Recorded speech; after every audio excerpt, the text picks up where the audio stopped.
இந்த விழாவுக்கு சிறப்பு வருகை தந்திருக்கிற தமிழ்நாடு வணிகர் பேரமைப்பின் பெருந்தலைவர், கருப்பு நெருப்பு என்று எங்களால் அழைக்கப்படும் விக்கிரமராஜா அவர்களே, தயாரிப்பாளர் ராஜேந்திரன் அவர்களே, இயக்குனர் ஆதி ஆறுமுகம் அவர்களே, படத்தில் பங்கு கொண்ட கலைஞர்களே, படக்குழுவைச் சேர்ந்த நண்பர்களே, மேடையில் அமர்ந்திருக்கும் மேன்மைக்குரிய பெருமக்களே, இந்த விழாவில் பனை படத்தினுடைய பாடல்களை பாராட்ட வந்து என்னுடைய ஆதி வரிகளையெல்லாம் இந்த அவைக்கு எடுத்து சொல்லி என்னையும் களிப்புறச் செய்திருக்கிற இயக்குனர் அரவிந்தராஜ், பேரரசு, அம்மையார் வடிவுக்கரசி அவர்கள், இன்னும் பெருமைக்குரிய பெருமக்கள் அனைவருக்கும் என் அன்பான வணக்கத்தையும், ஊடக நண்பர்களுக்கும் பத்திரிகையாளர்களுக்கும் என் அன்பையும் தெரிவித்துக் கொள்கிறேன். நண்பர்களே, இந்த விழா வித்தியாசமாக தொடங்கி வித்தியாசமாக நடந்து மிக மாறுபட்ட முறையில் முடிந்திருப்பதாக நான் கருதுகிறேன். ஒரு படத்தின் பாடல்கள், ஒரு படத்தின் கலைக்கூறுகள், ஒரு படத்தின் அழகியல், இவற்றோடு முடிவதுதான் ஒரு திரைப்பட பாட்டு வெளியீட்டு விழாவின் சம்பிரதாயங்கள் அல்லது கண்மூடித்தனமான மரபுகள். ஆனால் அதை தாண்டி இந்த விழா சமூகம் குறித்து பேசியிருக்கிறது, மண் குறித்து பேசியிருக்கிறது, மண்ணின் தாவரமான பனையை குறித்து பேசியிருக்கிறது. இந்த பனை என்பது படத்தின் பெயர் அல்ல, இந்த பனை என்பது மண்ணின் பெயர், மக்களின் பெயர், நம்முடைய கலாச்சாரத்தின் குறியீடு என்று நான் கருதுகிறேன். ஒரு படத்திற்கு தலைப்பு மிக மிக முக்கியம். என்னை பொறுத்து கொண்டால் நான் ஒரு செய்தியை சொல்ல வேண்டும் என்று ஆசைப்படுகிறேன். கடந்து போய்விடுவது என்பது எளிது, ஆனால் கடந்து போகிற பொழுதே கருத்து சொல்வது ஒரு கருத்தாளரின் உரிமை, மரபு என்று நான் கருதுகிறேன். இப்போது வருகிற தமிழ் திரைப்படங்களின் பெயர்களை பார்த்தால் நான் கொஞ்சம் துக்கப்படுகிறேன், சில நேரங்களில் வெட்கமும் படுகிறேன். அந்த பெயர் எனக்கு ஒன்றையும் குறிப்பிட்டு சொல்லவில்லை, அது வெறும் ஒரு சொல்லாக இருக்கிறது. தமிழில் சொற்களுக்கா பஞ்சம், தமிழில் தலைப்புகளுக்கா பஞ்சம், தமிழில் அழகான சொல்லாடல்களுக்கா பஞ்சம். நல்ல பெயர்களை, தனித்துவமான பெயர்களை ஏன் நீங்கள் சூடக்கூடாது என்று பார்க்கிறேன். பத்திரிகைகளில் அந்த அதிகாலை செய்திகளை புரட்டி பார்க்கிற பொழுது, தலைப்புகளை பார்க்கிற போது, அடுத்த பக்கம் செல்வதற்குள் அந்த தலைப்பு ஒரு மின்னலை போல் என் மூளையை கடந்து முடித்து விடுவதை பார்க்கிறேன். தலைப்பு என்றால் நெஞ்சில் தைக்க வேண்டாமா? என் இருதயத்தில் சென்று பசை போட்டு ஒட்டி கொள்ள வேண்டாமா? என் நா திருப்பி உச்சரிக்க வேண்டாமா? ஒரு தலைப்பு என்பது ஒரு படத்திற்கு ஒரு கருத்தை சொல்வதாகவும், இன்னொன்று ஒரு காட்சியை விரியச் செய்வதாகவும், அது குறித்த எதிர்பார்ப்பை ஏற்படுத்துவதாகவும் அமைய வேண்டும் என்றுதான் நம்முடைய முன்னோர்களெல்லாம் தலைப்பு வைத்தார்கள். பழைய தலைப்புகளை எல்லாம் பார்த்தால் அந்த தலைப்பில் கதை வரும். மங்கையர் உள்ளம் மங்காத செல்வம் என்றால் ஒரு சமூகத்தின் பண்பாடே வந்துவிடும். கணவனே கண்கண்ட தெய்வம் என்று சொன்னவுடன் ஒரு கலாச்சாரத்தின் விழுமியம் வந்து விடுகிறது. அதெல்லாம் பழசு என்று நமக்கு தெரியும்.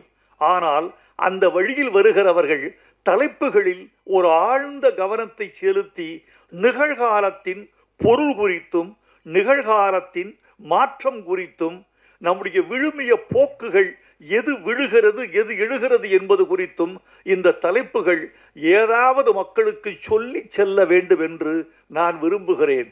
தலைப்பு வைக்கிற தமிழ் இயக்குனர்கள், தயாரிப்பாளர்கள், கதாசிரியர்கள் தயவு செய்து அழகான தமிழ் பெயர்களை படத்துக்கு சூட்ட வேண்டும் என்று நான் அன்போடு விரும்பி கேட்டுக்கொள்கிறேன்.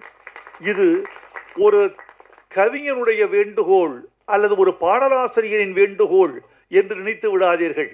இது தமிழ் மக்களின் வேண்டுகோள், பாமரனின் வேண்டுகோள், உழவனின் வேண்டுகோள், மூட்டை தூக்குகிற தொழிலாளியின் வேண்டுகோள், விறகு வெட்டியின் வேண்டுகோள். அவன் தமிழோடு இருக்க வேண்டும் என்று விரும்புகிறான். நீங்கள் தள்ளி நிற்கிறீர்கள். நான் உங்களை கேட்கிறேன், ஒரு தலைப்பை மாறுபட்ட முறையில் தமிழுக்கு விரோதமாக வைத்து அந்த படம் வெற்றி பெற்று விட்டது என்று நீங்கள் சொன்னால் நான் ஏற்றுக்கொள்கிறேன். வெற்றியும் பெறுவதில்லை, பிறகு ஏன்? இந்த படத்திற்கு எனக்கு கதை சொன்ன இயக்குனர் இந்த படத்திற்கு விதை என்று பெயர் வைத்திருக்கிறேன் என்று சொன்னார். நான் சொன்னேன், விதை நல்ல பெயர்தான், ஆனால் நீங்கள் சொல்ல விரும்புகிற கதையை விட்டு விதை தள்ளி நிற்கிறது. எனவே இந்த படத்தின் ஒட்டுமொத்த இருதய துடிப்பும் தலைப்புக்குள் வர வேண்டும் என்றால் தம்பி பனை என்று பெயர் வைக்க வேண்டும் என்று சொன்னேன். அவர் உடனே ஏற்றுக்கொண்டார். விதையை விட பனை எனக்கு இன்னும் பக்கத்தில் இருக்கிறது ஐயா என்று சொன்னார். வாழ்க என்று சொன்னேன். மேல்நாட்டில் எப்படியெல்லாம் தலைப்பு வைப்பார்கள் தெரியுமா? ஒரு ஆங்கில படத்துக்கு தலைப்பு தி விண்ட் cannot read, காற்றுக்கு படிக்க தெரியாது என்று தலைப்பு வைத்தான். எப்படி டைட்டில் போட்டான் தெரியுமா? காற்றுக்கு படிக்க தெரியாது, இது டைட்டில். காற்று வீசுகிறது, ஒரு மரத்தின் மீது வீசுகிறது, ஒரு மாளிகை மீது வீசுகிறது, ஒரு புல்வெளியின் மீது வீசுகிறது, ஒரு குழந்தையின் மீது வீசுகிறது, ஒரு சாலையில் வீசுகிறது, ஒரு சோலையில் வீசுகிறது. சோலைக்கு போனால் ஓரிடத்தில் பூக்களை பறிக்காதீர்கள் என்று ஒரு அறிவிப்பு பலகை வைக்கப்பட்டிருக்கிறது. இப்போது காற்று வேகமாக அடிக்கிறது, பூக்கள் புல்வெளியில் உதிர்கின்றன. அங்க போட்டிருக்கான், காற்றுக்கு படிக்க தெரியாது. உங்களுடைய கரவொலி அந்த படத்திற்கு திரையரங்கில் விழுந்திருக்குமா, விழுந்திருக்காதா? அதுதான் வேண்டும். ஒரு தலைப்பு உங்களுக்குள் ஒரு பரவசத்தை உண்டாக்க வேண்டும். டெல்லியில் ஒருவன் தன் சுயசரிதியை எழுதினான். எழுதிவிட்டு மை ஸ்டோரி என்று தலைப்பு வைத்தான். 100 பிரதிகள் கூட விற்கவில்லை. என்ன என்று யோசித்து பார்த்தான். அட்டையை கிழித்தெறிந்து விட்டு இன்னொரு தலைப்பு வைத்தான். ஒரே நாளில் 3000 பிரதிகள் விற்றுவிட்டன. அவன் வைத்த தலைப்பு மை ஸ்டோரிகிறத மாத்தி என் மகனின் தந்தையின் கதைன்னு வச்சான். அது அவன் கதை தான், அது அவன் கதை தான். அதே தலைப்பு தான், என் மகனின் தந்தையின் கதைன்னு சொன்ன ஏதோ விவகாரமா இருக்கே என்று உள்ளே வந்தான். நண்பர்களே, இந்த பனை என்ற ஒரு குறியீட்டை பற்றி உங்களுக்கு சில செய்திகள் சொல்லியாக வேண்டும். இந்தியாவில் 11 கோடி பனைமரங்கள் இருக்கின்றன. இந்த 11 கோடி பனைமரங்களில் 6 கோடி பனைமரங்கள் தமிழ்நாட்டில் மட்டும் இருக்கின்றன. இந்த பனை என்பது தமிழ்நாட்டு தாவரம். ஆப்பிரிக்காவிலிருந்து மனித இனம் மடகாஸ்கர் தாண்டி இந்தியா வழியே வந்து ஆஸ்திரேலிய கரையில் சென்று குடியேறிய காலத்தில் கடத்தி வரப்பட்ட மரம் பனைமரம். இந்த பனைமரத்தை சாதாரணமாக கருத வேண்டாம், வெறும் மரம் என்று. நம்முடைய முடியாட்சியோடு சம்பந்தப்பட்டிருக்கிறது, நமது கலாச்சாரத்தோடு சம்பந்தப்பட்டிருக்கிறது. சேர சோழ பாண்டியர்களுக்கு 3 கொடி இருப்பது தெரியும். சோழனுக்கு புலிக்கொடி, பாண்டியனுக்கு மீன்கொடி, சேரனுக்கு விற்கொடி என்பது உங்களுக்கு தெரியும். இந்த 3 மன்னர்களுக்கு 3 மாலைகள் இருந்த கதை தெரியுமா?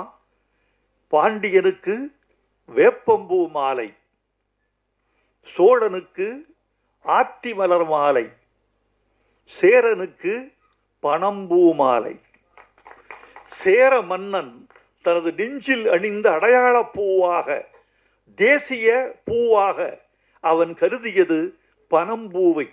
பனம்பூ மாலை அணிந்தவன் சேரன் என்பது நம்முடைய வரலாறு. இந்த பனை மாதிரி தாய் கூட கொடுக்க முடியாது.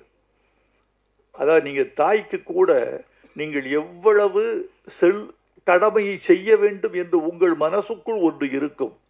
அவள் தாய்ப்பால் கொடுத்ததற்கு நாம் தாய்க்கு செய்ய வேண்டிய கடமை நமக்கு இருக்கிறது என்று நீங்களும் செய்வீர்கள். ஆனால் தாயும் எதிர்பார்ப்பாள், தப்பில்லை, அவளுக்கு அந்த உரிமை இருக்கிறது. இந்த பனை எதிர்பார்ப்பதில்லை. அது உன்னிடம் தண்ணீரை எதிர்பார்ப்பதில்லை, உன்னிடம் பராமரிப்பை எதிர்பார்ப்பதில்லை, உன்னிடம் உரத்தை எதிர்பார்ப்பதில்லை. அது வானத்திலிருந்து நீரை வாங்கிக் கொள்கிறது. வானத்தில் தண்ணீர் வறண்டு போன போது காற்றின் ஈர பசையை பனை ஓலை இழுத்து தன்னை உறுதிப்படுத்தி கொண்டு உயிர் வாழ்ந்து கொள்கிறது. ஒரு 15 வருஷத்துல ஒரு பனைமரம் வந்து நின்று நிற்கிறது. ஒரு பனைமரம் ஆண்டுக்கு 150 லிட்டர் பதநீரும் 24 கிலோ பனை வெல்லமும் தருகிறது. இந்த மரத்தை நாம் ஏன் தமிழ்நாட்டின் தேசிய மரமாக அறிவிக்க கூடாது? அறிவிச்சிருக்காங்களா? இருக்காங்க. தமிழ்நாட்டின் தேசிய மரம் என்று சொல்ல முடியுதா? அப்படியே சொல்லிருக்காங்க.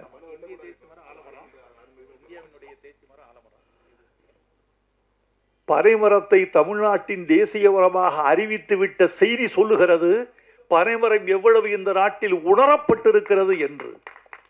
இந்த பனைமரத்தை நாம் வெறும் தலைப்பாக மட்டும் கருத வேண்டாம் தோழர்களே.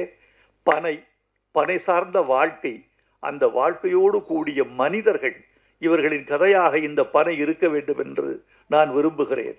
இந்த பனையை, காட்சியை இன்றுதான் உங்களோடு நான் நின்று பார்த்தேன். எனக்கு மகிழ்ச்சி. படத்தில் வெற்றியின் கூறுகளை பார்த்தேன். முழு படத்தை பார்க்காமல் கருத்து சொல்வது அவ்வளவு உகந்ததல்ல. என்னுடைய விருப்பத்தை தெரியப்படுத்திக் கொள்கிறேன். இந்த படம் வெற்றி பெற வேண்டும் என்பது என் விருப்பம், வெற்றி பெற வேண்டும் என்பது என் வாழ்த்து. அதற்குரிய கூறுகள் இந்த படத்தில் இருக்கும் என்று உங்களைப் போலவே நானும் எதிர்பார்க்கிறேன். இந்த படத்திற்கு பாட்டு எழுதினேன். மணிலால் கீரவாணியிடம் இருந்தவர் வந்து இசையமைத்து கொடுத்தார். அவருக்கு என் வாழ்த்துக்களை தெரிவித்துக் கொள்கிறேன். ராஜேந்திரன் கிடைத்தார் தயாரிப்பாளராக. பனைமரம் போல ஒருத்தர் வந்தார்.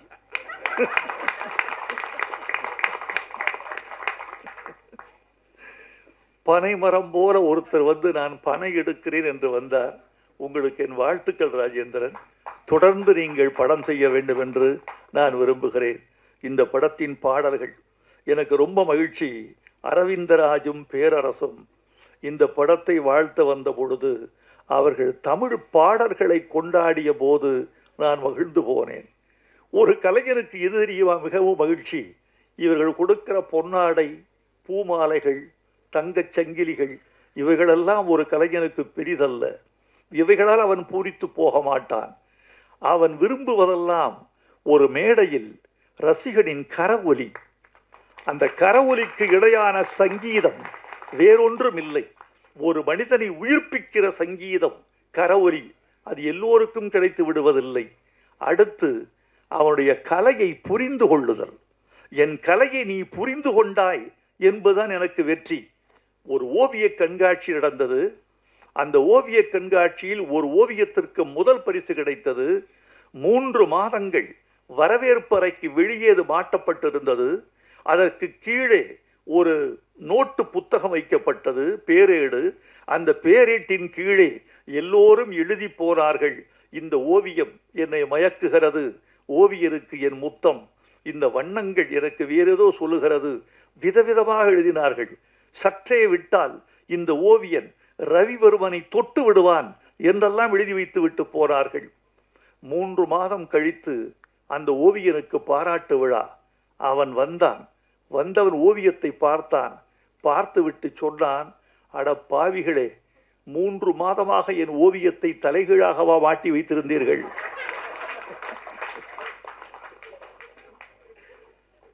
என்னை பாராட்டி புரியாமல் பாராட்டி இருக்கிறீர்கள். என் ஓவியத்தை புரிதல் தான் நான் கேட்கிற முதல் பரிசு. எனக்கு விருதெல்லாம் என் ஓவியம் ரசிக்கப்பட்டு விட்டது, துய்க்கப்பட்டு விட்டது, என் கலையின் ஜீவனாடி அறிந்து கொள்ளப்பட்டு விட்டது என்பதுதான் ஒரு கலைஞன் வேண்டுகிற மிகப்பெரிய யாசகம். அந்த யாசகத்தை நான் இவர்களுக்கு கேட்கவில்லை. ஆனால் இந்த பெருமக்கள் எல்லோரும் சொர்க்கோ, பேராசிரியர் சொர்க்கோ தமிழ்நாட்டில் ஒரு முக்கியமான பேச்சாளன், பேராசிரியன், நல்ல பாடலாசிரியன், நல்ல எதிர்காலம் உள்ளவர். அரவிந்தராஜ் ஊமை விழிகள் செய்தவர். பேரரசு தமிழ்நாட்டு இயக்குநர்களின் முன்னணி இயக்குநர்களில் முக்கியமானவர். இவர்களெல்லாம் தமிழுக்கு ரசிகர்களாக இருக்கிறார்கள் என்பது எவ்வளவு பெரிய விஷயம். பாட்டை புரிந்து கொள்வதற்கு கொஞ்சம் தமிழின் விசாலம் வேண்டும். நான் தமிழர்களை எல்லாம் தமிழை ரசிக்கிறார்கள் என்றுதான் நம்புகிறேன். நான் நம்புவதற்கு காரணமே, தமிழ்நாட்டு மக்கள் பழமொழிகள் படித்து வந்தவர்கள், விடுகதை போட்டு வந்தவர்கள். எழுத்தறிவு இல்லாதவன் கூட தமிழோடு உறவாடி வந்திருக்கிறான் தமிழ்நாட்டில். அவனை கேட்டால் விவாதிப்பான், அவனை கேட்டால் விமர்சிப்பான், அவனை கேட்டால் பழமொழிகளில் பதில் சொல்வான், அவனை கேட்டால் விடுகதைகளிலும் சிக்க வைப்பான். அப்படி தமிழன் தன்னுடைய வாழ்வோடு தமிழோடு ஊறி வந்திருக்கிறான். எனவே இந்த தமிழும் அவனுக்கு புரியும் என்று நம்பிக்கையில் கொண்டுதான் வந்திருக்கிறேன். சில பேருக்கு புரிவதில்லை, அந்த இடத்தில் தமிழ் நிலைப்பதில்லை. ஒன்று சொல்லுகிறேன், திரைப்பட பாட்டை நான் எப்படி நினைக்கிறேன் தெரியுமா? வாழைப்பழத்துக்கும் ஆப்பிளுக்கும் ஒரு வேறுபாடு உண்டு. உங்களுக்கு தெரியும், ஆப்பிள் கொஞ்சம் பணக்காரர்களின் பழம், வாழை கொஞ்சம் ஏழைகளின் பழம். வியாபாரிகள் சங்க தலைவரை வைத்துக் கொண்டு அவருக்கே பாடம் எடுத்துக் கொண்டிருக்கிறேன். ஒன்று சொல்லுவார்கள், திரைப்பட ஏழைகளின் ஆப்பிள் வாழைப்பழம் என்பது பழமொழி. நான் பாமரர்களின் கவிதை திரைப்பட பாட்டு என்று நினைக்கிறவன். வாழைப்பழம் எப்படி ஏழைகளுக்கு ஆப்பிளின் சக்தியை கொடுக்கிறதோ, பாமரர்களுக்கு கவிதையின் சக்தியை கொடுக்கிறது. நீங்கள் கொஞ்சம் புரிந்து கொண்டால் உங்கள் மூளை விசாலப்படும், உங்கள் ரசனை அகலப்படும், உங்கள் வாழ்வு செழுமை உறும், உங்கள் இதயம் மகிழ்வுறும். உதாரணமா ஒரு பாட்டு, இது புரிஞ்சுக்கிட்டு இருக்கீங்களா? மலர்களை போல் தங்கை உறங்குகிறாள் என்று கவிதை வடித்தார் கவியரசர் கண்ணதாசன். அதில் ஒரு வரி, தங்கைக்கு திருமணமாகிறது, வளர்கிறாள், போகிறாள், வரவேற்கப்படுகிறாள், இப்படி பாட்டு போகுது. தங்கையின் எதிர்காலம் குறித்து அண்ணன் கனவு காண்கிறான். அவ சொல்றான், பூமணம் கொண்டவள் பால்மணம் கண்டாள். இந்த பொருள் எத்தனை பேருக்கு புரிஞ்சிருக்கு? பூமணம் கொண்டவள் பால்மணம் கண்டாள். ஒரு கவிஞன் 10 மாதத்தை 4 வார்த்தைகளில் கடக்கிறான். பூமணம் கொண்டவள், மலர் சூடிக்கொண்டாள் மணவாளனால், பூமணம் கொண்டவள், 10 மாதத்தில் குழந்தை பிறந்துருச்சு, பால் மணம் கண்டாள். அந்த 10 மாதத்தை 4 சொற்களில் கிடக்கிறான் கவிஞன். இதை புரிந்து கொள்கிற போது மொழி மீது காதல், கவிஞன் மீது காதல், நம் மீதே காதல், நம் கலாச்சாரத்தின் மீது ஒரு பெரிய செறிவு விரிவு இதெல்லாம் வருகிறது. கன்னத்தில் ஒன்னே ஒன்று கடனாகத்தாடா, கல்யாண பரிசுல என்ன அர்த்தம்?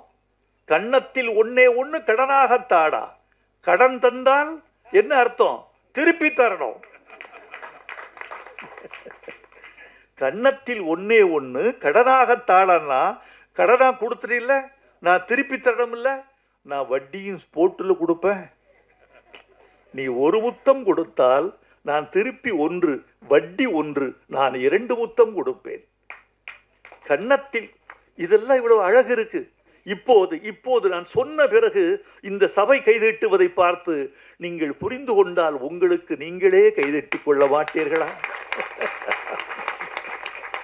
உங்களோடு சேர்ந்து தமிழும் கைதட்டாதா?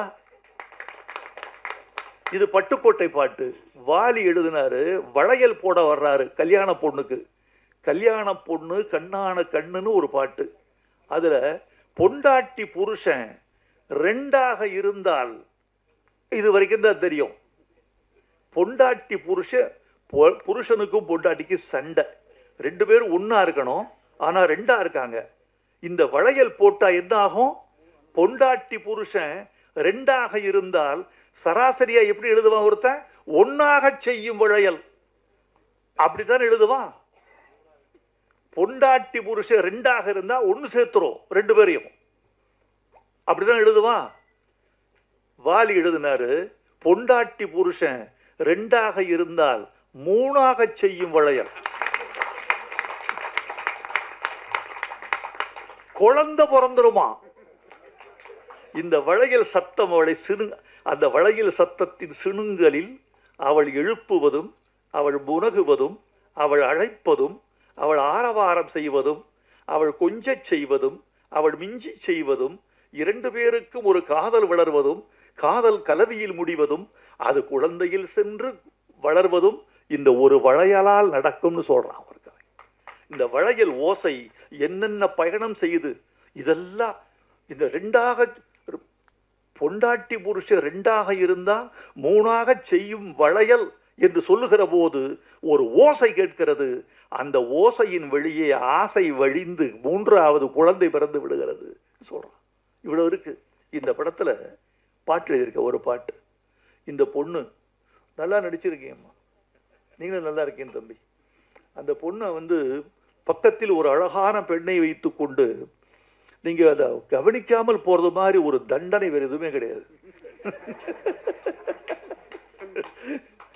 அதை நீங்க ரொம்ப அலட்சியப்படுத்திருக்கீங்க, ரொம்ப அழகா. அதுல ஒத்த பனைமரமா நான் ஒத்தையில நிக்கிறேனே, புத்திகெட்ட அத்த மகன் புலம்ப விட்டு போறானே. இது ஒரு பெண்ணினுடைய ஏக்கம். இந்த முதல் வரி ஒத்த பனைமரமான்னு ஏன் சொன்னான்? ஒத்த பனைமரமான்னு ஏன் சொன்னான்?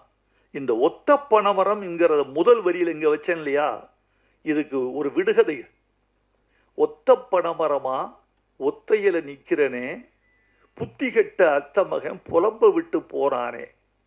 இந்த முதல் வரிக்குடைய விடுகதையை கடைசி வரியில விட சொல்லியிருக்கேன். ஒரு தலையா காதலிச்சா ஒண்ணு சேர முடியாது, ஒத்த பனைமரையில் ஊஞ்சல் கட்ட முடியாதுன்னு சொல்லியிருக்கேன். ஒத்த பனைமரத்தில் ஊஞ்சல் கட்ட முடியாது, கிளைகளற்ற மரம். இந்த பனைமரம் கிளைகளற்ற மரம், இதில் ஊஞ்சல் கட்ட முடியாது.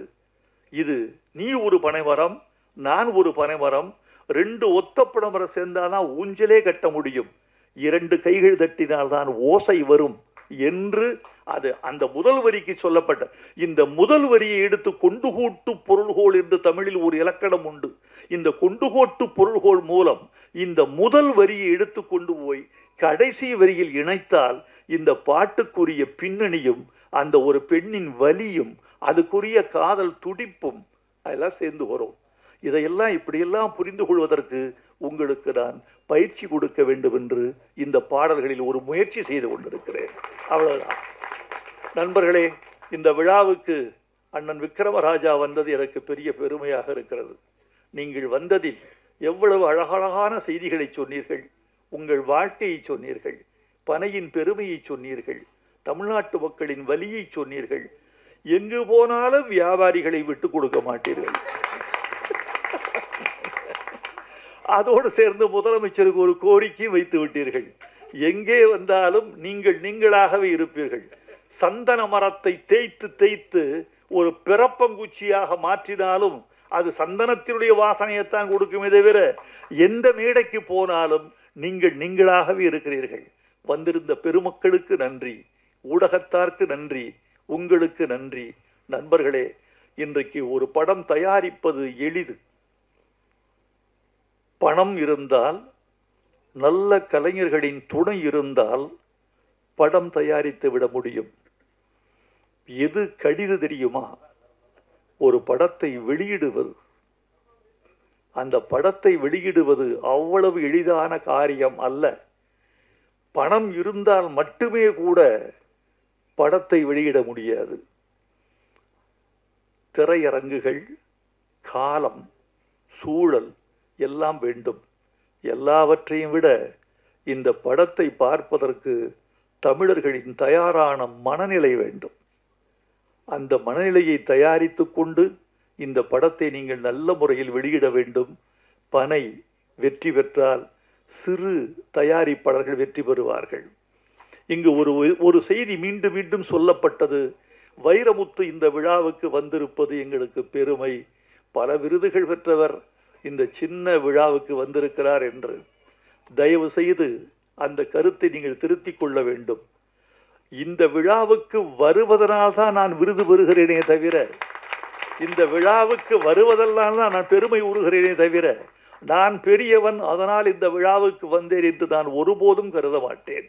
ஏனென்றால் எவனுக்குள் என்ன குணம், எவனுக்கு என்ன வரம் கண்டதில்லை ஒருவருமே. ஒரு விதைக்குள்ளே அடைபட்ட ஆலமரம் கண்விழிக்கும் அதுவரை பொறுமனமே என்று எழுதியவன் நான். எனவே என்னை தேடி புதிய இயக்குனரோ புதிய இசையமைப்பாளரோ வருகிற போது எந்த புற்றுக்குள் எந்த பாம்போ என்று பார்க்காமல் எந்த விதைக்குள் எந்த விருட்சமோ என்றுதான் நான் பார்க்கிறேன். அப்படி ஒரு தயாரிப்பாளர், ஒரு இசையமைப்பாளர், ஒரு இயக்குனர் வந்த பொழுது இவர்களுக்குள் ஒரு பாரதி ராஜா, இவர்களுக்குள் ஒரு சங்கர், இவர்களுக்குள் ஒரு மணிரத்னம் இருந்துவிட மாட்டார்களா என்றுதான் நான் கருதி பார்க்கிறேன். அதனால் நீங்கள் எல்லோரும் வளர வேண்டும். எனக்குரிய ஆசை, நான் நீண்ட காலம் திரையுலகில் பயணித்துக் கொண்டே இருக்கிறேன். ஒரு 4 தலைமுறையை பார்த்து விட்டேன். எல்லா தலைமுறைக்கும் பொதுவான ஒரே ஒரு குணம் வெற்றியும் தோல்வியும். எல்லா தலைமுறையிலையும் வெற்றி ஒரு பாதி, தோல்வி ஒரு பாதி. இது மாற்றமே இல்லை. வேறு எதில் மாற்றம் இருக்கிறது என்று சொன்னால் முயற்சியில் மாற்றம் இருக்கிறது. தோல்விகளுக்கு பிறகு அந்த தோல்விகளை உரமாய் போட்டு மீண்டும் எழுந்து கொள்ள வேண்டும் என்பது பழைய தலைமுறைக்கு இருந்தது, புதிய தலைமுறைக்கு குறைந்திருக்கிறது. புதிய தலைமுறைக்கு ஒரு வார்த்தை, தோல்விகளை எல்லாம் பாடங்களாக கற்றுக்கொள்ளுங்கள், அடுத்தடுத்து முயற்சி செய்யுங்கள், பனை வெற்றி பெற வேண்டும். இந்த பனை ஒரு பெரிய சிறப்பு உண்டு. பனைக்கு எந்த மரமும் புயலில் சாய்ந்து விடும், எந்த மரமும் வெயிலில் காய்ந்து விடும். ஆனால் எந்த புயலுக்கும் சாயாத மரம், எந்த வெயிலுக்கும் காயாத மரம் பனை. அந்த பனை போல் இந்த படக்குழு வாழ்க என்று வாழ்த்தி விடைபெறுகிறேன். நன்றி, வணக்கம். Thank you so much, sir.